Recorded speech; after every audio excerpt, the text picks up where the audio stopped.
Bienvenue à l'émission Dans l'Atelier. Je vous rappelle, c'est l'émission où on va rencontrer les artistes, les créateurs de la région dans leur lieu de travail, dans leurs ateliers. Et aujourd'hui, je suis à Saint-André-Avelin, devant la magnifique maison Quesnel. Et on s'en va rencontrer le BDiste, Christian Quesnel.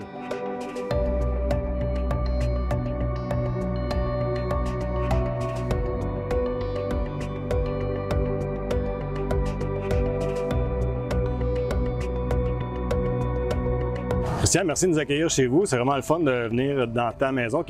Moi, je pensais que c'était une maison centenaire, mais là, tu me dis que on n'est pas rendu encore à 100 ans. Ouais, 1932, en fait, dans 10 ans. OK. Puis, parle-moi un peu là, de c'est quoi cette maison-là, parce que on dit que c'est la maison Quesnel, mais là, je pensais que c'était dans ta famille, dans ta lignée familiale, mais ça ne l'est pas. Donc, parle-moi un peu de l'histoire de la maison. En fait, la maison a été construite en 1932 par un couple qui avait le magasin général, qui est le dépanneur juste à côté aujourd'hui. Puis, leur rêve, c'était de bâtir, en fait, la maison, une grande maison pour eux autres, puis leurs 4 enfants. Puis, c'était Hélène Quesnel et Lionel Quesnel. Puis finalement, ils ont décidé de construire la maison en 1931. Mais elle est tombée enceinte, puis elle était malade, elle avait une santé fragile. Puis ils se sont déménagés dans la maison au mois de mars 32, puis elle est décédée au mois de mai 32. Donc elle a juste vécu, elle, 2 mois dans la maison, en fait.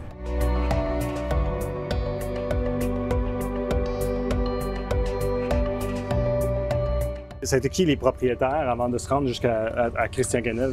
Bien, en fait, Lionel il s'est remarié avec Claire Roy. Okay. Puis avec elle, il y a eu un enfant qui est Gilles Quesnel, qui s'est marié à son tour dans les années 50. Puis moi, j'ai acheté la maison de sa veuve à lui. Okay. Donc, des objets très anciens, des Quesnel, même avant que la maison soit construite, sont restés dans la maison. J'ai trouvé des morceaux du magasin général. D'ailleurs, la porte, c'est un exemple de... Ça, c'était la porte du magasin général. Tu vois le morceau de fer là-bas, c'était un morceau du magasin général. À la clôture, là, à l'extérieur. À l'extérieur. Fait qu'il y a plein de choses comme ça. Puis tu vois, là, je suis en train de construire une serre en arrière, puis je respecte l'esprit de la maison, le même genre de briques, le même genre de matériaux, les mêmes couleurs. OK. Donc, j'essaie de... Quand j'amène quelque chose de nouveau, ben ça marche avec l'ancien aussi. Ouais. Garder un peu l'aspect original de l'endroit. Le garage est plus ancien, en fait, que la maison. Il date des années 20. Il était à côté du magasin général, lui. OK. Il a été déménagé là pendant la construction.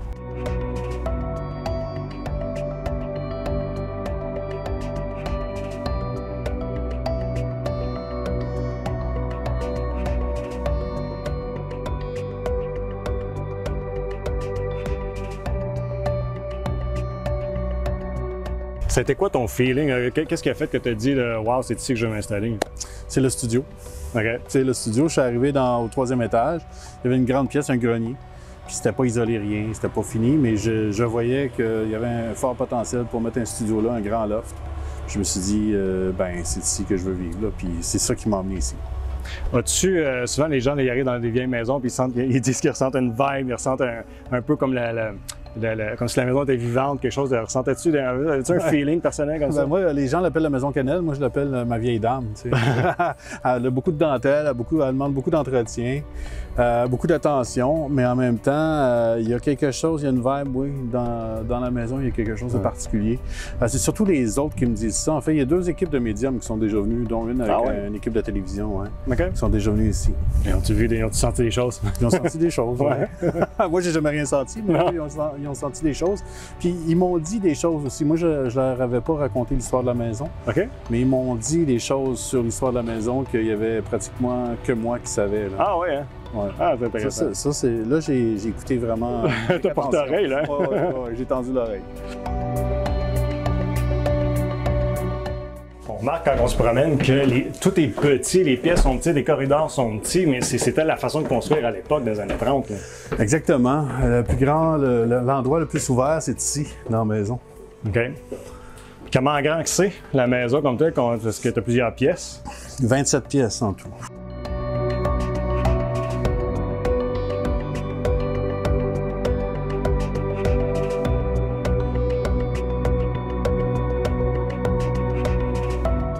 Puis je remarque, ben, c'est évident, là, on voit qu'il y a beaucoup de choses dans le loft. Qu'est-ce que tu ramasses? C'est quoi? D'habitude, c'est pas aussi encombré. Non? Non, mais c'est correct. Non, pas parce qu'il y a des caméras, tu es obligé de dire ça. Là.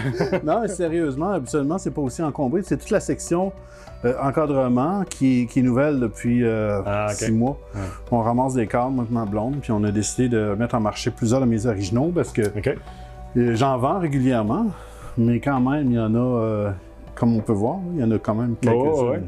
Regarde, on va aller parler. 30 ans de travail, ça paraît dans cette... 30 ans de travail, ça ressemble à ça ici. Ça ressemble à ça, là. Ces 2 armoires-là, ici, là.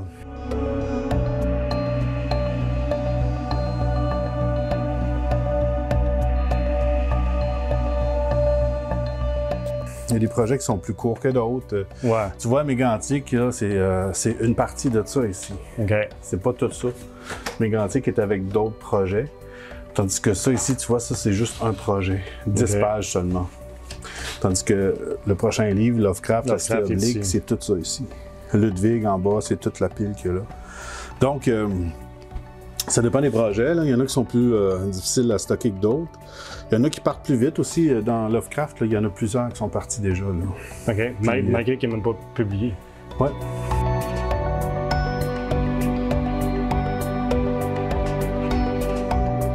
Ici, c'est des livres qui sont... C'est pas de la bande dessinée. Non, des références, des livres d'histoire, ça. Oui, des fois, comme ça. Ici, c'est mes références qui m'ont servi pour la cité oblique qui va sortir bientôt. Juste ça, c'est la cité oblique. Ça ici, toute cette partie-là ici, c'est ça que j'ai lu pour travailler sur Advocatus Diaboli, qui est un projet sur le linceul de Turin. Mais ça te donne une idée de comment je me documente.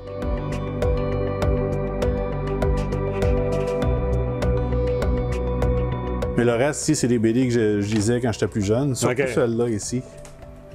Tu vois, j'ai des RG, les Tintins sont là, Alix, c'est plus classique.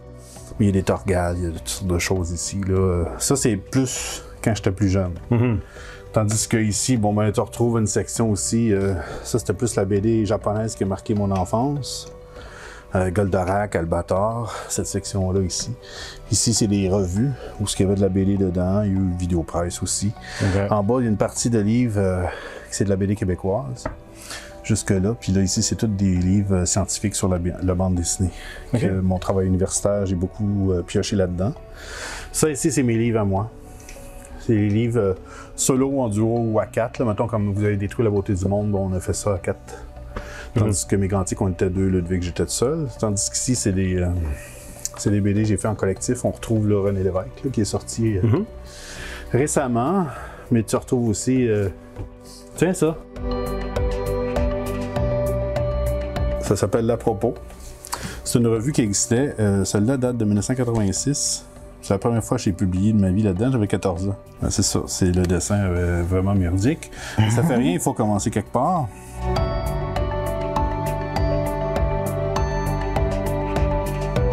Ce que tu lis aujourd'hui, ce que tu collectionnes, est-ce que ça influence encore comment tu travailles? Parce que quand on est jeune, on va être influencé par certaines choses, puis on dit qu'on se crée son style. Je me demande, après X nombre d'années de travailler en BD, on parle de 14 ans à la première publication, est-ce que tu te laisses encore influencer ou ton style est tellement ancré que... Je me laisse influencer très peu en bande dessinée, en fait. Parce que je l'ai beaucoup étudié, je suis beaucoup dans comme je suis en train de faire un doctorat en bande dessinée aussi. Donc, c'est surtout dans le côté conceptuel de la bande dessinée, le côté narratif, là, je me fais influencer. Mais au niveau visuel, c'est plus des peintres, des choses que je vois un peu partout. Instagram, c'est une grande banque d'images qui peuvent nous inspirer quelque chose nous on fait, mais c'est complètement différent de ce qu'on a vu, mais ça nous a quand même influencé.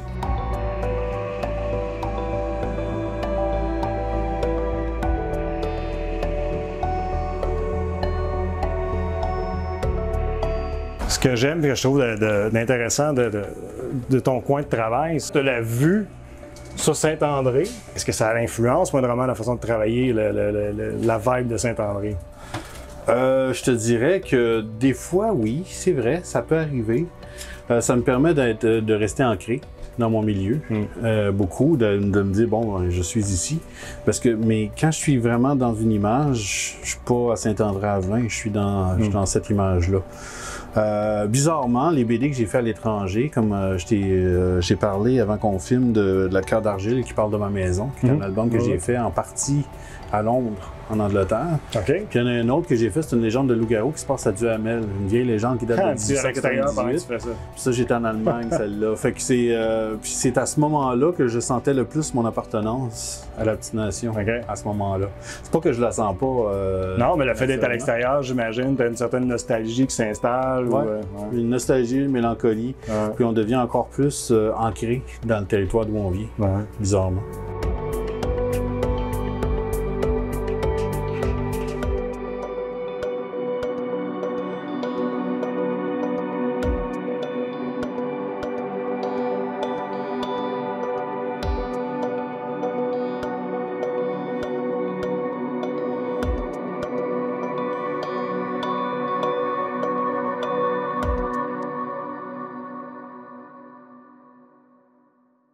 Christian, moi, je voudrais qu'on parle de comment ça a commencé cette aventure-là dans l'art. Là, on sait, ben, on a regardé tantôt là, quand on a fait ta visite. Tu as publié pour la première fois à 14 ans, mais c'est quoi ton plus vieux souvenir, de t'asseoir à une table à dessin ou t'asseoir, ben, je me dis que t'as pas une table à dessin dans ce temps-là, c'est pas le table de cuisine du salon, mais t'asseoir à une table puis te mettre à dessiner? Mon plus vieux souvenir, c'est sa table de cuisine chez mes parents, à Saint-Pierre-de-Wakefield, où j'essayais de reproduire, je pense, Donald Duck à l'époque. Puis après ça a été Vicky le Viking, des dessins animés comme ça que je voyais. Mais de là à l'enfant, j'ai un très vieux souvenir au primaire aussi. On avait fait, on était 5 ou 6 petits gars, là, tu sais. Puis on avait décidé de faire un collectif de bande dessinée. Okay. On l'avait fait en 6 copies.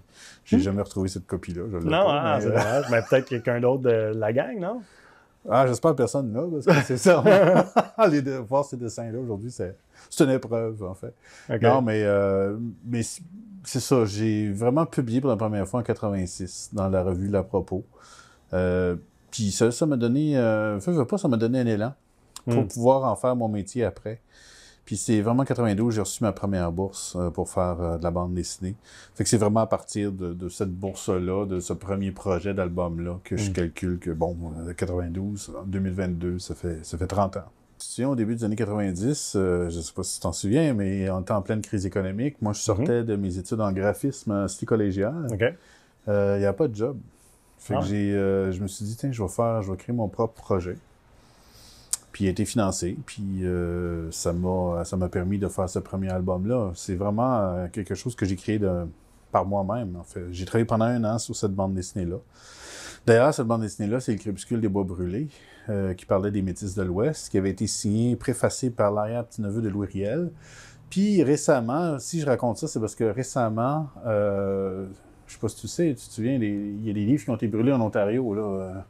Des bandes dessinées qui ont été brûlées, là, Lucky Luke, Astérix, c'était ça, mais le Crépuscule des Bois brûlés en faisait partie. Et j'en suis très fier. Ta façon de travailler, comment ça a changé à travers le temps, comme pour découvrir ton style, si tu veux? Parce que tu as quand même un style qui est quand même particulier, là, parce qu'on a tendance à penser BD, évidemment, on pense, crayon, encre, couleur, là. Mais tu sais, tu as un style, je pense, qui est propre à toi. Comment à travers le temps, c'est ça a changé ton style? Ça ressemblait à quoi au début, puis qu'est-ce que c'est aujourd'hui? Bon, au début, c'était on apprend à marcher, en fait. Tu sais, j'ai fait de la BD plus classique à mes débuts. J'ai appris à faire de la bande dessinée selon des codes très classiques, selon une ligne, contour, avec une mise en couleur souvent en aplat, ou à l'époque, j'utilisais le airbrush, l'aérographe. Okay. Au fur et à mesure, j'ai fait comme mes 4 premiers albums, c'était assez classique. J'ai travaillé au Vermillon, puis c'était de la fiction historique. Mais c'était quand même, je restais collé à l'histoire. Après ça, je me suis mis à vouloir déconstruire ce que je faisais. Il y a eu comme une deuxième phase qui est arrivée au début des années 2000, où j'ai commencé vraiment à faire éclater mon travail, à travailler vraiment plus comme en peinture. Puis d'ailleurs, la première phase de mon travail, c'était de la gouache. Après ça, là, je suis sauté dans l'acrylique à partir des années 2000. Puis l'acrylique m'a permis d'étudier les textures. Puis là, après ça, j'ai commencé à emmener les collages. Puis c'est vraiment une exploration, c'est une recherche. Je ne sais pas si c'est en cause que moi, je viens des collines. En fait, j'ai grandi dans ce coin-là où, en face de chez mes parents, il y avait une colline. Puis une fois, on est monté sur la colline. Puis là, il y en avait un autre. Là, je voulais savoir qu'est-ce qu'il y avait de l'autre côté. Puis l'autre côté. Alors, je pense que ça vient de là. J'ai toujours été curieux de nature. Puis la seule constante dans mon travail, c'est vraiment ça, c'est le changement. Est-ce que le fait de s'introspecter comme ça, puis de réexplorer la façon de travailler, est-ce que tu penses que c'est à ça qu'on peut attribuer le succès de ton travail? Ben, le fait de... Je pense que oui. Tu vois, là, ça fait quelques années, là, maintenant, j'ai délaissé l'acrylique puis je travaille à l'aquarelle. Puis ces recherches-là, on me fait souvent des commentaires par rapport à l'aquarelle, puis je me demande, des fois j'oublie les commentaires qu'on me faisait auparavant, qu'est-ce que je faisais à l'acrylique. Nonobstant les techniques de travail, je pense que dans ma recherche narrative, dans les sujets abordés, dans le fait que c'est pas des séries, je travaille pas sur des séries, il n'y aura pas de mégantique de Revenge, ça n'existera pas, il n'y aura pas ça, il n'y aura pas de Ludwig II, même si j'ai fait 2 livres sur Beethoven. Je travaille pas en fonction d'une série, donc les gens veulent pas ceux qui s'intéressent à mon travail, s'intéressent vraiment à mon travail d'artiste, comme Christian Caniel, il ne s'intéresse pas à une série comme telle. Il essaie pas de savoir qu'est-ce qui va se passer avec mon personnage dans l'album suivant. C'est pas comme ça que je fonctionne. Puis moi, j'ai souvent parlé avec des gens, des auteurs de BD qui font des séries comme ça. Je les admire, vraiment, je les admire parce qu'ils sont toujours dans les mêmes univers, qui vont évoluer puis tout ça. Mais certains d'entre eux me disaient qu'ils devenaient à un moment donné prisonniers de leur personnage. Ouais. C'est leur personnage qui leur dictait le prochain album puis tout ça. Tandis que moi, j'ai acquis cette liberté-là. J'ai acquis, oui, des techniques de travail, un style esthétique qui m'est propre, mais en même temps, ce perpétuel renouvellement-là me permet d'être complètement libre aujourd'hui. Les gens s'attendent à ce que je change des choses. Aujourd'hui, on est dans ton studio là, à Saint-André-Avelin. Avant, tu travaillais de où? Avant, en 2005, je travaillais sur la rue Saint-Louis à Gatineau, où j'avais un bloc avec mon ancienne conjointe, puis j'avais une petite pièce qui était peut-être le 8e d'ici. Ouais, c'était vraiment une petite pièce, c'était une petite chambre. Mais c'était parfait à l'époque. J'ai vécu des belles années. J'ai fait mes premiers albums dans cet appartement-là. Dans ce logis-là, dans le bloc qu'on avait. Qu'est-ce qui t'a amené à regarder vers Saint-André? La pièce où on est. OK, mais comment t'as vu d'abord, comment t'as entendu parler de la maison? En fait, on est entre nous, là. Ma fille était très tannante. Elle avait 2 ans et demi à l'époque. Puis on se disait, on pourrait-tu aller en vacances quelque part cet été? Parce qu'on faisait tout le temps des voyages, à peu près d'une semaine, tout ça. Puis on s'est dit, on va partir 3 jours, mais dans destination, pas très loin. Puis on est tombé à Montebello, au bureau de tourisme. On nous a dit, il y a un super restaurant qui est toujours là, d'ailleurs, le bistrot à Saint-André-Avelin. Un incontournable. On est allé manger là, mais c'est en revenant du bistrot, on est tombé dans la courbe où il y a le dépanneur, puis on est tombé sur cette maison-là qui était à vendre. À l'époque, je connaissais pas du tout la maison. Quand j'ai vu la maison, j'ai dit « Wow! » Fait qu'on a noté le numéro, puis on a appelé, on a pris rendez-vous, puis on a visité la maison tout simplement. Puis quand on est arrivé au 3e étage, la maison est extraordinaire, des boiseries à l'intérieur, en bas. La finition est incroyable, c'est solide, c'était vraiment bien conçu. C'est une des seules maisons qui a été conçue avec des plans ici, qui est le même architecte, un des architectes qui avait travaillé sur l'oratoire Saint-Joseph à la même époque à Montréal. Ah oui. Puis, bref, je suis arrivé ici, dans le studio, c'était pas isolé, rien, mais il y avait ce grand loft-là. Pour moi, je me suis dit, ça serait vraiment le studio idéal, parce que je commençais à trouver ma pièce petite à Gatineau. Puis je voulais aussi me rapprocher de Montréal. Il y a eu 3 autres offres d'achat en même temps que nous. Fait que là, nous, pour avoir un avantage sur les autres offres d'achat, on a dit, vous n'êtes pas obligé de vider la maison. Pas obligé du tout, du tout. Ça a été une idée de génie parce qu'ils ont laissé plein d'objets dans la maison. Ils ont laissé des grosses malles. Là. Bon, là, on les voit pas, ils sont sous des cadres. Les coffres. Les gros coffres qui sont un peu partout qui nous entourent. Ces coffres-là étaient pleins de photos, de négatifs, des lettres. Puis j'ai découvert l'histoire de la maison en fouillant ces coffres-là, en allant au musée des pionniers. Parce que là-bas, ils ont des photos d'archives, des objets, puis tout ça. D'ailleurs, ma fille travaille là aujourd'hui. Puis c'est comme ça que j'ai reconstitué l'histoire de la maison. C'est devenu un album de BD par la suite, tu vois. Fait que c'est vraiment ma vie personnelle, mes intérêts personnels traversent mon travail aussi. C'est pas deux tracks parallèles, en fait. À quel moment tu as réalisé que c'était les Kennel qui avaient la maison? Puis c'était quoi ta réaction? C'est quand j'ai appelé l'agent d'immeuble, en fait. J'ai appelé, j'aimerais ça prendre un rendez-vous pour visiter la maison. Elle dit, oui, vous êtes monsieur Quesnel, Christian Quesnel. Elle dit, ah, êtes-vous parent avec Mme Quesnel? Mme Quesnel. Laquelle? Laquelle, oui. Ben, celle qui vend la maison. Je dis, ah, oui, ah, OK, bon. J'ai découvert ça comme ça. C'est par la suite que j'ai découvert c'était qui vraiment qui avait la maison. Puis moi, il y a un Quesnel à un moment donné qui a fait une étude là, généalogique là, sur tous les Quesnel, tout ça, au Québec. Puis à un moment donné, j'ai pris mes descendants, moi, mon père, mon grand-père, mon arrière-grand-père, j'ai remonté comme ça. Puis j'ai pris la branche de Lionel Quesnel, j'ai remonté comme ça. Okay. Puis la branche, là, c'est le père, je pense que, puis ses deux fils sont séparés, c'est vers 1720 à peu près. Donc c'est assez ancien, là. Il y avait la branche des Quesnel riches, eux, et la branche des Quesnel pauvres, moi. On se rejoint ici. La boucle se referme. Oui, c'est ça, exactement. Ah, c'est spécial.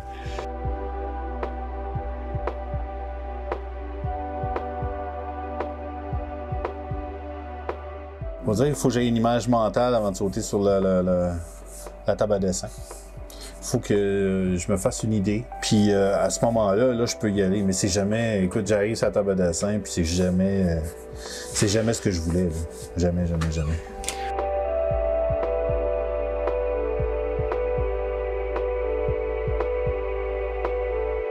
C'est comme ça que tu mesures ta satisfaction de ce que tu fais, plus près que c'est de ce que tu t'imaginais, tu es satisfait, ou bien si tu acceptes ce que tu as créé? Je l'accepte. À un moment donné, j'accepte de lâcher mon image mentale puis d'aller prendre une autre direction. En fait, mon image mentale, c'est une ligne directrice que j'ai au départ qui me permet de commencer quelque chose, tu sais. Mais en bout de ligne, à un moment donné, je fais juste lâcher les premières balises que je me suis données puis je m'engage dans une autre voie, tu sais. Mm-hmm.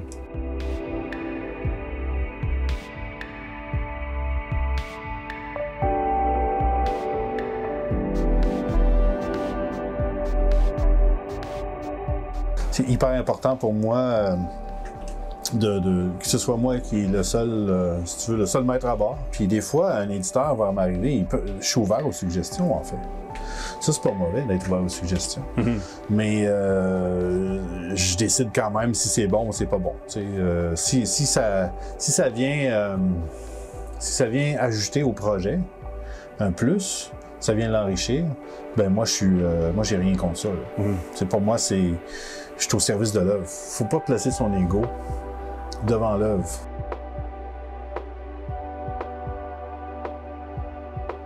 C'est quoi là, les grosses étapes là, de la page blanche jusqu'à l'impression? Bien, la page blanche, bon, c'est la première chose, c'est de déterminer tes grandeurs de cases, ta composition, ce qu'on appelle l'espace tabulaire en bande dessinée, c'est carrément ta planche, qu'est-ce qui constitue ta planche. Puis après ça, tu arrives, puis là, tu fais tes images, tes crayons, au crayon à l'intérieur, une par une. Là, tu les travailles, puis ensuite, tu appliques l'aquarelle dessus. Puis après, ben, une fois que la planche est terminée, ben, on fait de la numérisation, puis là, on peut ajouter des petites retouches.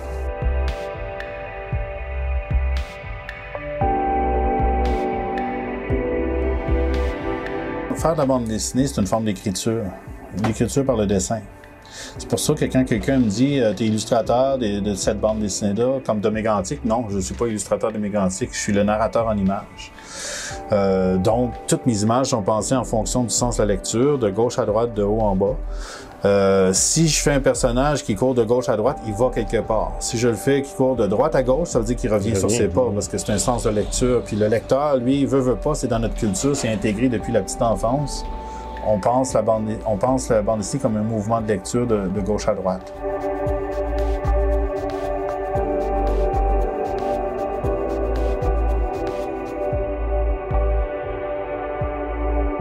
Moi, j'aime beaucoup travailler avec les éditeurs pour ça, tu sais, au niveau de la mise en page, tout ça. C'est sûr que moi, tout est numérisé puis tout est mis en page dans InDesign. Fait que l'éditeur, lui, arrive avec mon montage InDesign, il y a déjà beaucoup de choses de fait. Ça me permet d'emmener mon travail le plus loin possible comme je veux l'avoir en bout de ligne.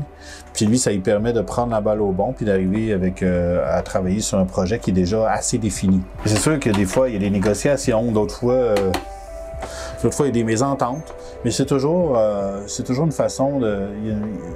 Encore une fois, est-ce que c'est bon pour l'œuvre? Toujours se poser cette question-là. Puis on se dit pas, ben mon idée est meilleure que la tienne. Puis non, c'est pas ça. Est-ce que mon idée, ça bien le récit? Si oui, ben pourquoi pas? En même temps, la question se pose, c'est qui est le meilleur juge pour ça? La personne qui est le plus dedans, le nez dedans, ou celui qui a plus de recul, si on veut? Je pense que les deux. Tu vois, Dédé Fortin, j'ai pas travaillé pendant 8 mois, 10 mois. Puis là, je me retrouve dedans avec une nouvelle distance. Puis là, je vois plein de choses que j'ai faites que, oh non, OK, je vais revenir en arrière. Je vais le refaire d'une façon différente. Puis je vais prendre telle approche. Quand on est sur la table de dessin comme ça, le temps disparaît. Le temps, le lieu disparaît. T'sais, on est vraiment là-dessus, puis on est à la prochaine étape. Qu'est-ce qu'on fait? Qu'est-ce qu'on ajuste là-dedans? Mais je te dirais, le médium, c'est juste qu'il faut pas... L'aquarelle, il faut se dépêcher parce que le temps joue un peu contre nous. Il travaille pour nous, mais si on tarde trop, ça joue contre nous. Fait qu'il faut vraiment y aller de façon assez rapide. Comment est-ce que tu sens le moment où c'est parti à l'impression, c'est plus entre tes mains? Ça, c'est des fois, c'est un grand moment de soulagement. D'autres fois, c'est... je me dis, oh merde, il m'échappe, il n'y a plus rien que je peux faire. Il me semble que j'aurais pu ajouter d'autres choses à ça, ça aurait pu l'arranger. Mais à un moment donné, il faut lâcher prise aussi. Les livres, une fois qu'ils sont partis chez l'imprimeur, ça ne nous appartient plus vraiment. Là, on fait place à l'interprétation. Puis le lecteur, ben, c'est lui le juge. On dépend vraiment du lecteur, puis des médias aussi. Si les médias décident de ne pas en parler ou d'en parler, ça change toute la donne. Moi, je suis chanceux à ce niveau-là. Je suis vraiment chanceux.